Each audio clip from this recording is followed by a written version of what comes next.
What are the key areas to defense cooperation currently being pursued between Armenia and India? Well, as you know, that India and Armenia ties have taken a very strong fillip after 2020. And especially in the last 2-3 years, India has emerged as one of the key defense suppliers to Armenia. In fact, India is Armenia's #1 defense supplier, followed by France, that is the #2 defense supplier. So right now, I think the most important department of our bilateral ties is certainly defense industry cooperation. There is no doubt about it.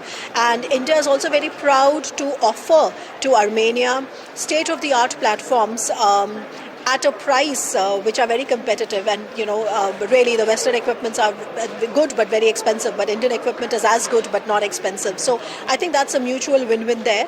And like I said, that recently we had a military escalation with Pakistan after Pakistan infiltrated a terrorist attack on Indian soil, and I'm sure that the Armenian partners saw it closely how well the Indians' air defense systems, and especially the indigenous air defense systems, worked. So whether it's air defense, whether it's the towed artillery systems, whether it's radars, whether it's ammunition, I think the breadth of that defense cooperation is already very huge, and I'm sure it is going to grow. Thank you. How has Indian defense export policy influenced its military partnership with Armenia? Currently in India, there's been a shift that not many people notice, is that while India for many, many decades has been the world's largest defense importer, under the current government and under the current leadership of the MOD, we are also trying to emerge as a net defense exporter. And India has already exported 24,000 crore in Indian rupees worth of defense equipment, until last year. And we want to take it up to 50,000 crore Indian rupees worth of defense equipment by the end of this decade. So with this kind of a target, of course, countries like Armenia become very important, because apart from Armenia and apart from a couple of more countries in Southeast Asia like Philippines and Vietnam, where we also export the BrahMos missile, which is a cruise missile, Armenia is the only country where we are actually exporting advanced Indian platforms, because other of our defense exports are mostly to do with secondary equipment and dual use equipment. So in that sense, Armenia also gives us an opportunity to showcase the efficacy of advanced Indian platforms, and that has been a major shift in terms of how India looks at its defense industrial policy. And secondly, I think, as you may be aware, that the MOD has come up with 2 flagship defense industrial corridors in India, where of course I'm an advisor and a consultant. And under this, we've already had very meaningful conversations with the Armenian side. And what I would really like to underscore is that this is also an opportunity for like-minded partners to come invest in India. If they don't want to invest, they can bring technology. We find the investors, and ultimately it is about making for India, making for those partners, and also co-producing for the world. So I think the opportunities are actually very limitless, and I think we need the right-minded and like-minded partners to come and have a meaningful conversation. Okay. What role do regional security concerns playing in shaping the defense relationship between Armenia and India?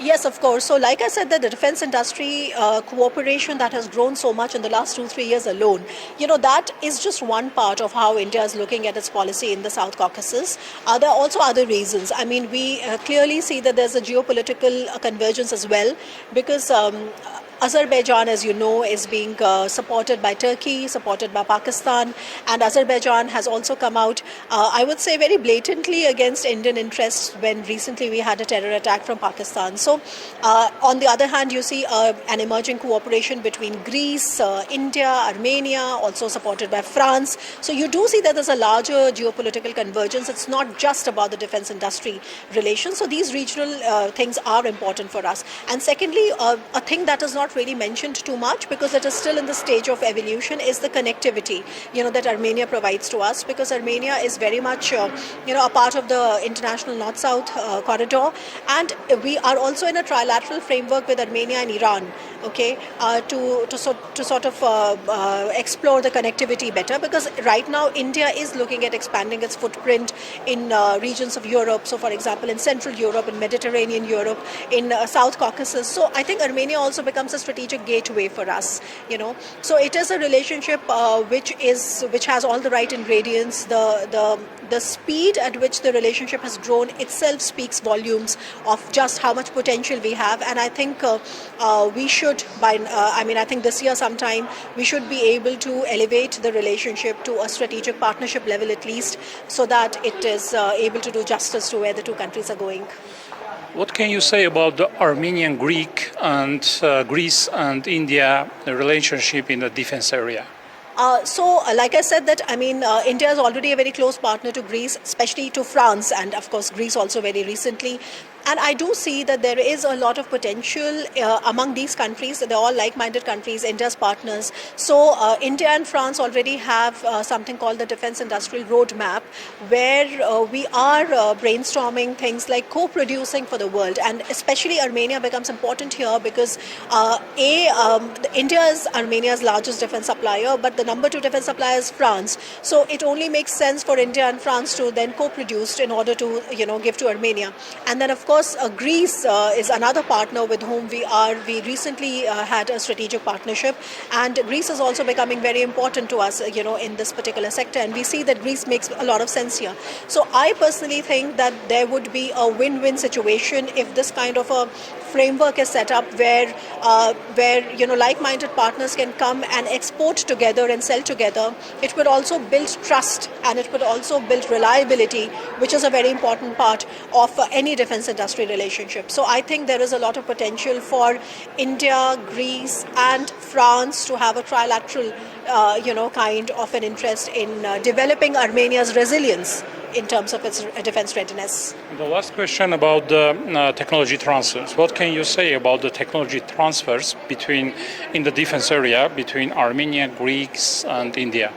Well, technology transfer does remain a very technical issue, and a lot of times when we say technology transfer, we are not really looking at the IP. We are looking at a certain part of that technology to be transferred.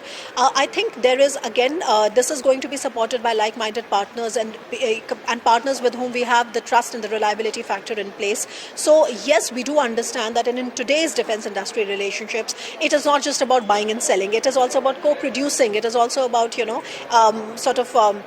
building the entire infrastructure. So TOT is a part of that, but I think we need to have more informed discussions around the TOT, because TOT can often be used in a very confusing manner, because no country is going to give you 100% TOT or for anything. But at the same time, you can work that out in degrees, and that's what we said, that I think the idea is to build more trust and more reliability by getting in more people and more partners. And that's why I also said that's why the Defense Industrial Corridor is such a great idea, because we are capitalizing on other partners in technology, and we are bringing our investments, and basically we can put a better product together for whoever needs it to the world.